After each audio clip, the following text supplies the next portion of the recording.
Hey everybody, this is Captain Frugal reporting for duty, giving you my weekly comic book review. So sit back and enjoy.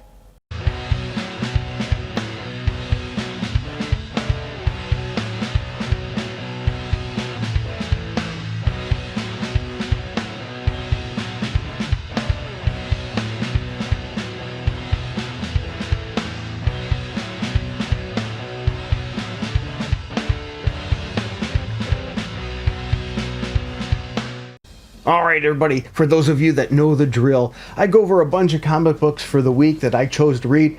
Now I didn't have time to read everything, so if I missed something you think I should have read, let me know in the comments below. Also, you may disagree with me on some of my choices. If that's the case, that's alright. Let me know below. Let's just try to keep it civil. My goal is to bring back the old schoolyard days, where we would be in discussing what hero could beat who or what comic book was good and not. And I come armed with my trusty notes, so you'll hear the paper rattle because I do it a little bit old school. I do my grading on a scale of 0 through 10, 7 being average as a 70%. So I'm using schoolyard grading. But that's not all. I also use the League of Comics Geeks to give you other people's views as well as a brief overview of the comic book as well. So let's jump right in.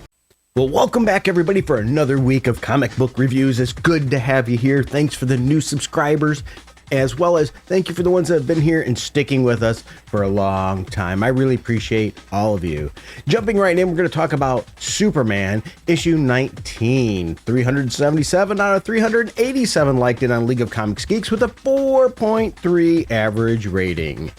And what do we have here? We have the creator-writer Joshua Williamson and artist is Dan Mora. The Many Deaths of Doomsday starts here. Superman and Superwoman, yeah, Lois Lane is a superpower now, must deal with the return of the rampaging Doomsday and wait, as I said, Superwoman. After the events of absolute power, the powers got thrown around and she somehow gains powers. Yeah. As some other heroes get different powers and some have lost them. How long will they last? Who knows? I'm hoping personally that it's temporary. There's decent art in this book. Luthor faces his past in this book. Interesting. And I think comic writers need to stop giving all of the background characters, the supporting cast. Lois is, not, even though I call her supporting cast, she is. Everybody knows who Lois is. She's a popular character. We don't need to be giving every one of these characters just like Marvel giving, MJ powers. It's stupid. Come on. The characters are already great. We don't need to be doing these things. If everybody has powers, nobody's special anymore. There is a new twist in this issue at the very end, the last page, and this issue is dealing with Doomsday, and I will say that last page is shocking. I enjoyed this book. League of Comics Geeks gave it a 4.3 average rating. I gave it a 7.9, which is a very solid score. If you aren't reading Superman, you might want to start. Next, let's slow things down a little bit and talk about the Flash issue number 14. I hope you got that. You did, right? Ooh, okay. I guess that joke didn't go so well. The Flash issue 14, 191 out of 198 liked it with a 4 average rating on League of Comics Geeks. And I gave the book, you ready? An 8. Yeah, which is a nice touch because, well, Flash just hasn't been doing very well, in my opinion, lately with the previous team. But now we have Simon Spurr as the writer and artist. It's Vasco Georgiev. Once again, I apologize. We have Wally, Linda, and the kids come together in the wake of the losses that are suffered to heal as a family. If you were not familiar with the last events that have happened in the DC Universe, Barry lost his powers. All that power goofy stuff going around and the new abilities flying to different people. While this family trip has a unique destination, we've got some dinosaur stuff and things like that. Center of the Earth, Wally begins an evolution into a new form, and he's not ready to share that with the rest of the family, but he ends up doing it. I gave this book an 8. I thought it was solid, so actually League of Comics Geeks and me are dead on in our thoughts on this. It's a new story arc. And boy, am I glad to see it. The last one was a convoluted dud of a mess that didn't land very well either. Wally takes the family camping, and this is a pretty good art issue. Yeah, pretty good art in it. I still don't know what to think, though, about this power shift with different heroes. What do you think of this power shift? I'd like to know. I'm not so sure about it. And will Barry get his powers back? I honestly think eventually he's going to get his powers back. And we get a new Flash suit for Wally. Probably temporary. Wow, what can I say? There is a little thing here. We get another character we have not seen, at least I haven't seen in the DC universe in a while, and that's the Warlord. Boy, have you seen the Warlord in a while, or is it just me? And he's been gone out of it. Well, we get some Warlord here, so that was an interesting little turn. I enjoyed this book. I'm looking forward to the new direction. All right, after my previous segue intro to a comic book failed and flopped hard, I'm going to take another shot at it with Green Arrow 17. Yeah, there we go. Green Arrow 17. 259 out of 270 liked it with a 4.1 average rating on League of Comics Geeks. And I gave the book a strong 7.5. The writer's Joshua Williamson. Artist is Amike Nifipum. Sorry, dude. There is no intent there, but boy, did I butcher that. This oversized anniversary issue features legacy numbering as writer Joshua Williamson closes out his acclaimed run. Yep, closing out his run, which was sort of sad because this is issue 350 and I've been enjoying Green Arrow. Oliver Queen faces the aftermath of his actions. Remember, he sort of turned traitor on the whole team. Not really. He posed as that, but he had to keep them all in the dark. Which, you know, if anybody that ought to be okay with it would be Batman, because he's done that in the past himself. But you know what? Batman's going to give him a hard time. There's good characterization in this issue. There's good art. And it's a nice ending to this previous storyline that was there. Ollie is, in my opinion, DC's Rodney Dangerfield, because that guy just can't get no respect. And this is a new, starting a new story beginning, and I'm interested in it. I gave it a strong 7.5. If you are a Green Arrow fan, and I'm not a woke kind of person or anything, and yet I still enjoy this character when written well. I think it's part of the character. It's fitting. I enjoyed it, and you might as well. Hey guys, today's video is sponsored by My Wallet. Yeah, I'm not trying to push any kind of wallet or pimp any wallet out. What I mean is it's sponsored by my personal wallet and the cash that comes out of it to pay for these things. If you want to help with this, you can hit like, subscribe, that notification bell. Those are great ways to get started. But if you find yourself in a position where you can help the channel more, we have a Patreon and a subscribe star down below that you can click on those links. And for as little as $1 a month, you'll have special videos and things to just you, music that you can get. Or maybe if you wanted to, a one-time donation just to help out, we have a Streamlabs link down below. Or we also have, if you go to the Patreon shop, you could buy a song for like $3. I wish I could put them a little lower, but that's the minimum they allow for that. So there's lots of options. Sometimes you might even see an Amazon link. If you want to buy anything through Amazon, click on my link first, then go through there. That'll give you a couple pennies, possibly that way too as well. So there's lots of ways you can help out the channel, because without you, it would not be possible. So thank you, everybody. And let's get back to the video. Next, let's go into the night with Nightwing. Nightwing issue 119. Yes, issue 119. 526 out of 540 liked it with a 4.2 average rating on League of Comics Geeks. And I gave the book not quite as high, a 7.5. The writer's Dan Waters as Steve Orlando as well. And the artist is Dexter Soy. And Bloodhaven has erupted in violence as rival gangs vie to fit the power vacuum left by Nightwing's cleanup of corrupt officials. But is an outside force turning the gangs against each other, escalating the violence in Bloodhaven towards even more sinister ends. To find out, Nightwing must do the unthinkable no matter what the cost is. Don't miss the start of this new arc. And here's the thing. This is a new story arc, new team. Thank you, because the last one was meh most of the time. Good art. This issue starts off with a bang. Literally, it does start off with a bang. This is definitely, in my opinion, a step up from the last creative team. If you've been reading Nightwing and you read this, what is your thoughts? Do you think this is a much better start already than what we were getting? The art style is better, more fitting. The story, I think, is more fitting of a Nightwing kind of story. This new story, in my opinion, is off to a strong start and is already giving me hope that this book is improving. All right, the next one I want to talk about is a bit of a surprise. I honestly did not expect this. This was a series I was not really enjoying. I was thinking, why did I waste my time with this? It's Zatanna Bring Down the House, issue number 5. 205 out of 211 liked it with a 4.4 average rating on League of Comics Geeks. And you ready? I gave the book a 7.2 this time. Writers Marco Tamaki, artist Xavier Rodriguez. And now for her grand finale. This is the ending, the climax, the closing of this 5-issue miniseries. He's been hunted by demons.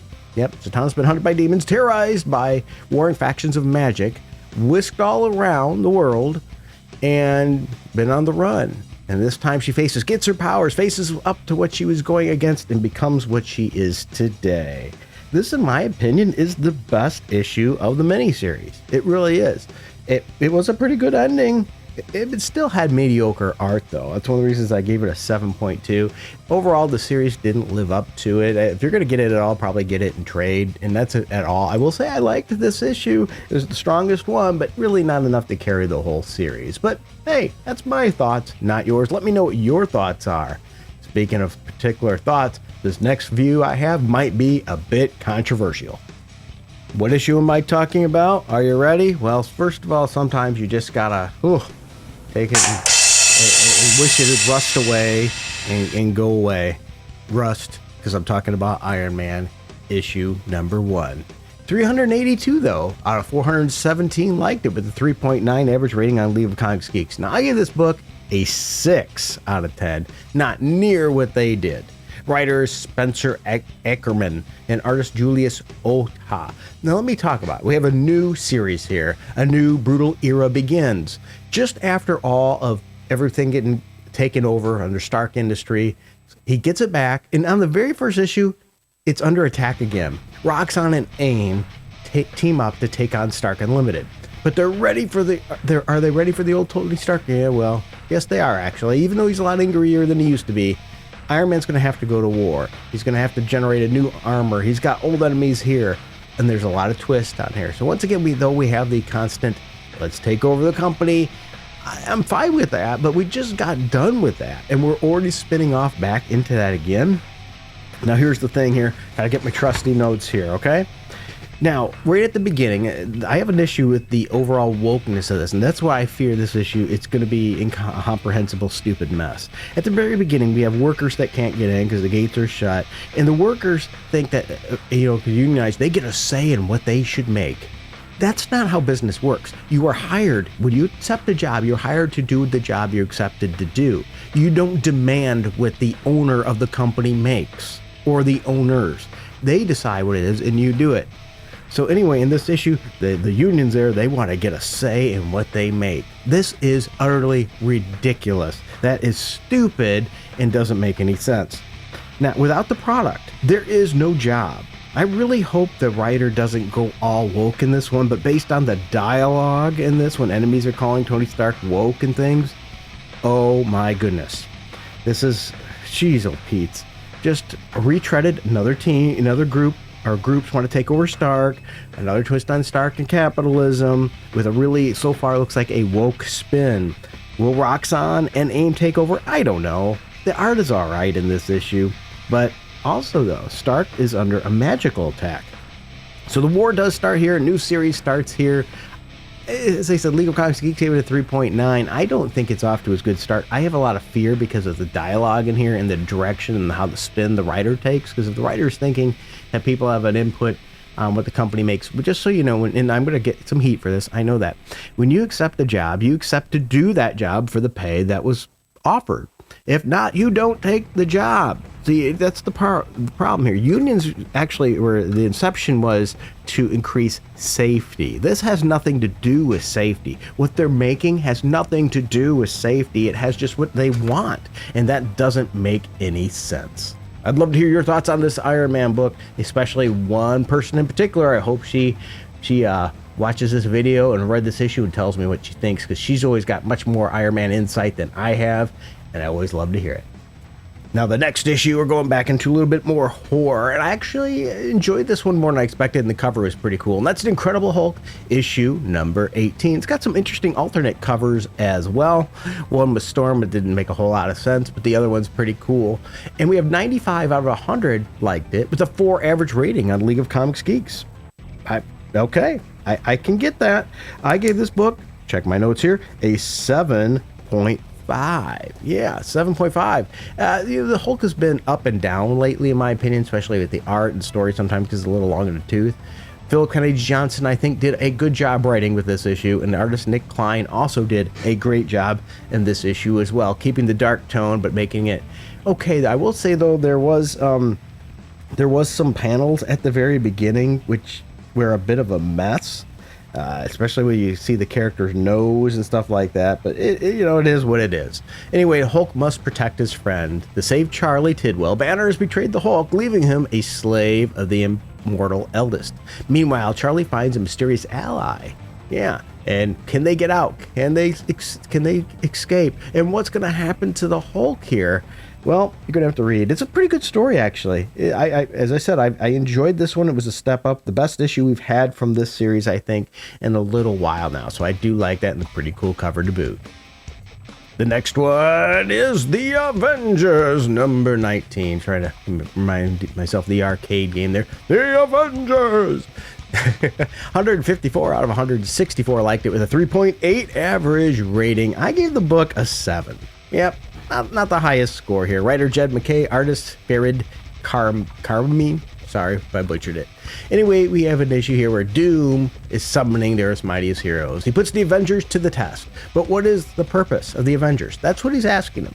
And he tells them what he thinks they should be. And, well, they don't necessarily agree. And there we are. What's going to happen from there? This also has a spin-off with T'Challa. He's embarking on a mission, especially since Storm's there. It's through their relationship issues, divorce and all that. I think he needs to get away a little bit. So that's going to give us another side story there. Really, the whole issue, though, it just... First of all, the main issue cover is mediocre. Some of the alternate covers are much better. This is a new story starting here with a focus on Doom. And I think that part's interesting. What are they going to do there? Because Doom thinks the Avengers needs to change. And you know that this is going to lead to something. It's got to. Cause right now, let's be honest, Marvel's all focusing on Doom now. Because it was Kang, and then when the whole fiasco happened in the MCU, now they got to shift it all to Doctor Doom. But Doctor Doom was a better choice. I mean, I guess with the Avengers, it makes perfect sense with Kang, because, he's a popular villain in that regard, but Kang isn't really one that many other people outside of comic reading fans would know much about, really. But that's my opinion anyway. Doom is a much more recognizable figure. He does, go to stories more often to Fantastic Four, but he actually does fit stories and been in many stories with other characters. Doctor Strange, Iron Man, Spider-Man all throughout history. So why not give the Doctor Doom a shot? And the last issue that I read and want to review with you today is Spirits of Vengeance, issue number 2. 36 out of 38 liked it with a 3.9 average rating. I gave it a 7.2. Writer Saber Perazda, artist Chris Campan, which I probably butchered both of those. Vengeance is one of the most powerful and notorious entities in the Marvel Universe. But what's happened here? What's going on with this new Ghost Rider? Well, who will be the object of this deadly gaze of Ghost Rider next? Yes, who will Johnny Blaze give the gaze to? Well, meanwhile, we're going to find a lot of fighting, a lot of action, some interesting things in here. What's going on? Will Johnny get his flame snuffed out? Have to read it to find out. Hey, that rhymed. How'd you like that? Would Johnny get his flame snuffed out? You have to read it to find out. I pat myself on the back of that one. It's good art. It's an interesting story. The story progression here is decent. And, we get to see the Ghost Rider's fire burning underwater. That's sort of cool, right? 7.2, not bad. Not a bad issue, but doesn't look like a lot of people are gravitating towards this one, which is a bit of a shame. I think I'd like to see more from this character or these characters, but maybe that's just me. All right, take a moment. Thank these people that have been supporting the channel. Let me give you their names right now. First, let's talk about the Patreon supporters. Thank you for supporting this channel and keeping us going. We have TSPH, Neostar Productions, Crazy Cat, Pope Size, A Penny for Your Dimes, Comic Boom, Rags. Thank you for helping on Patreon. We also have Subscribe Star, but we only have one person on there right now. But still, I thank them nonetheless. The Fly Attractor. Without all of you, this channel would not be possible. If you find it in your heart that you enjoy these videos and want to help out, feel free to put $1 in the till by joining one of these things. I don't have these set to be expensive, so it has a low amount, especially when times are challenging. But here's the thing: if times are challenging, don't do this. Okay, don't do it. Just watch what's free, take it, and I appreciate you nonetheless just as much, because I know times can be tough and you don't want to ever jeopardize your financial future. And speaking of your financial future, please, if you are not already, start saving up. Put money away. Look into maybe getting a financial advisor to help you start planning for your retirement, because the average retiree is vastly underfinanced for retirement. They recommend about 1.2 to 1.4 million put away in retirement. The average retiree has about 87,000 put away. That means they've got a long, hard road in those retirement years, if they live a long time. If not, it's probably going to take a toll on them too. And I don't want any of you to suffer from that. With that said, thank you, everybody. Hope you didn't mind that little spiel there, but I do like to put a little knowledge on people to help people out, because I want everyone to do well. Thank you for your time, and until next time, keep it real.